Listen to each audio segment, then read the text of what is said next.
পণ্ডিত ঈশ্বরচন্দ্র বিদ্যাসাগর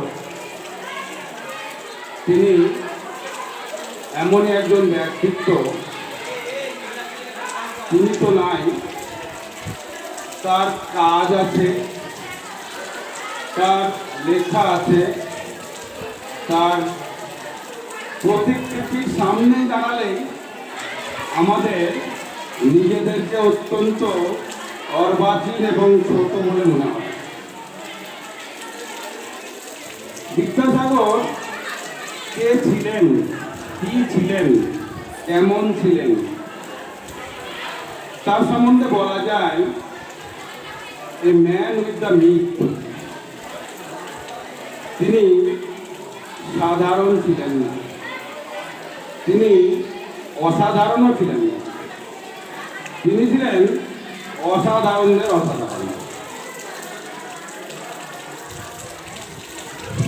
তার সম্বন্ধে কবিতা লেখা হয়েছে, অদ্বিতীয় বাংলা ভাষার শিক্ষাগুরু, বর্ণমালা হতে বঙ্গ সাহিত্যের তরু, সহস্র অর্জিত যার যার প্রতিভায়, উজ্জ্বল বাংলা ভাষা প্রখর প্রভায়, ধন্য বঙ্গ মাথা গর্ভে ধরে তনয়।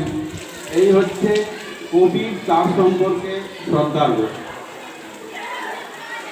তার সম্পর্কে বলা যায় যে তিনি একজন প্রাচীন ঋষির মতন, ভারতীয় ঋষির মতন প্রজ্ঞা, একজন কর্মচঞ্চল, কর্মতৎপর ইংরেজ সাহেবের মতন কর্মতৎপরতা, এবং একজন মমতাময়ী বাঙালি মায়ের মতন হৃদয় নিয়ে জন্মগ্রহণ করেছিলেন।